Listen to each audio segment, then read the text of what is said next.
Mimbar Desa Perkasa dalam episode Green Village atau Desa Hijau.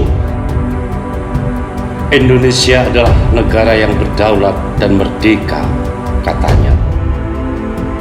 Indonesia, negeri yang tanahnya subur, rakyatnya makmur dan berpotensi kaya raya, katanya. Nusantara adalah negara yang terletak tepat berada di bawah garis lintang khatulistiwa. Oleh karenanya, ibarat tongkat dan bambu dilempar menjadi tanaman, itu juga katanya. Yang pasti, sudah sejak abad ke-11, Nusantara sudah dikenal oleh bangsa-bangsa mancanegara sebagai negara yang subur makmur, indah mempesona bagi untayan cambuk khatulistiwa. Namun pada saat ini, mengerti dan fahamkah kalian semua bahwa negara kita Indonesia yang tercatat memiliki garis pantai terpanjang nomor 2 di dunia, yang namanya garam, masih impor dari mancanegara. Petani jagung dan petani padi tanamnya di sini, di negeri ini. Tetapi atas kebijakan penguasa, seringkali panen rayanya dilakukan di luar negeri. Yang lebih celaka dan fatalnya lagi adalah bahwa setiap tahun anggaran, devisa negara kita terkuras puluhan bahkan ratusan triliun rupiah hanya untuk impor buah dan sayuran. Ternyata ada benarnya. Menghadapi kenyataan yang seperti ini, diam tidak akan merubah keadaan. Melakukan sumpah serapah tidak akan bisa memperbaiki kenyataan. Saling menyalahkan justru akan memperparah keadaan. Dalam rangka berpartisipasi aktif untuk menyelesaikan carut-marutnya keadaan tata niaga ini, maka organisasi Parade Nusantara, Persatuan Rakyat Desa Nusantara, mencanangkan program Desa Hijau atau Green Village Program. Program Desa Hijau yang dicanangkan oleh Parade Nusantara direncanakan akan dilaksanakan bekerja sama dengan pemerintah desa seluruh Jawa Tengah yang berjumlah 8.562 desa tersebar di 29 kabupaten secara bertahap. Secara teknis akan dilaksanakan oleh Parade Nusantara melalui PT Pasadena, PT Pasar Desa Nusantara yang merupakan divisi bisnis atau sayap ekonomi Parade Nusantara dengan badan usaha milik desa di setiap pemerintahan desa.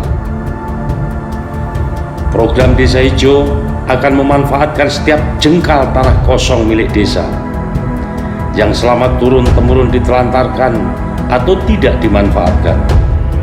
Kalaupun ada tanaman, adalah tanaman yang dibiarkan tumbuh liar tanpa perawatan dan sangat rendah nilai ekonomisnya. Tanah milik desa tersebut adalah berupa berem-berem jalan antar desa, jalan antar dusun, jalan-jalan pertanian desa, area tanah seputaran fasos, fasum yang berada dalam wilayah kerja masing-masing desa. Tanah-tanah desa tersebut akan ditanami pohon buah-buahan yang bernilai ekonomi tinggi.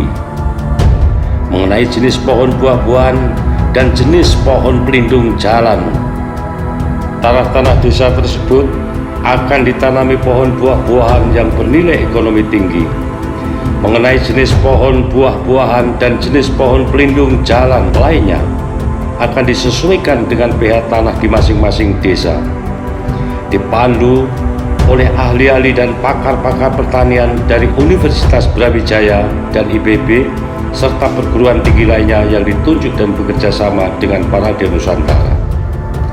Sebagai pilot project atau proyek percontohan, program Desa Hijau ini sudah dan telah dilaksanakan di Desa Kedungwino, Kecamatan Sukolilo, Kabupaten Pati, Provinsi Jawa Tengah.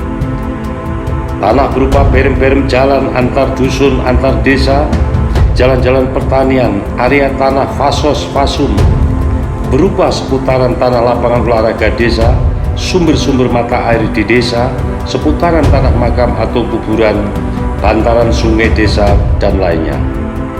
Saat ini ditanami pohon buah alpukat jenis unggul berupa aligator dan migi. Sesuai data dan fakta di lapangan, saat ini mencapai 5.000 pohon alpukat dan pohon buah matoa, di mana saat ini telah mencapai usia 2,5 tahun. Akan berbuah diperkirakan pada usia tanam 3,5 sampai 4 tahun.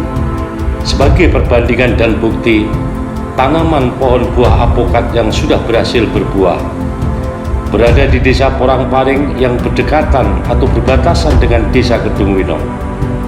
Tanaman pohon buah alpukat yang telah berusia 3,5 sampai 4 tahun pada saat ini sudah berbuah atau berproduksi.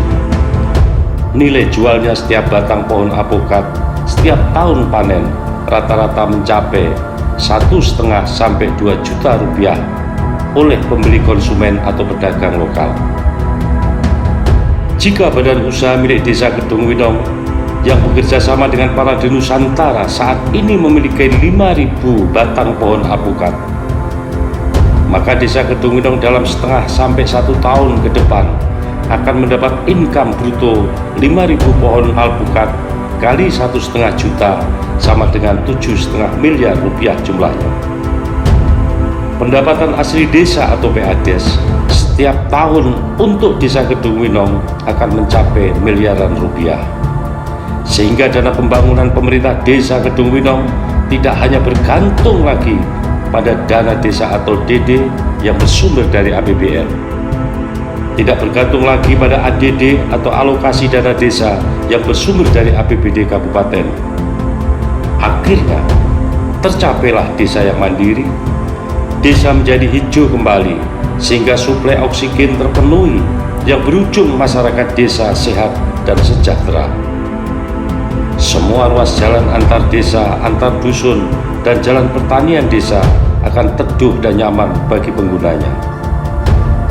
Program Desa Hijau ini bukan hanya jualan kata-kata dan hanya retorika serta omong kosong belaka. Agar program Desa Hijau ini bisa tumbuh dan berkembang secara nyata kepada 8.652 desa seprovinsi Jawa Tengah secara bertahap, dalam hal ini saya mengundang dengan segala hormat kepada Kepala Desa dan Perangkat Desa serta Direktur Badan Usaha milik Desa seprovinsi Jawa Tengah untuk berkenan melakukan studi banding di Desa Kedung Winong, Kecamatan Sukolilo, Kabupaten Pati. Saya tunggu kehadirannya di Wisma Parade Nusantara. Dari Provinsi Jawa Tengah kita mulai gerakan Desa Hijau Nusantara, sehingga kita mampu bangkit sebagai pelopor dalam mandiri penyediaan buah dalam negeri. Stop impor buah dari luar negeri.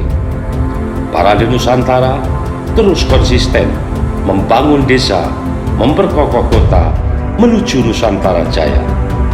Merdesa!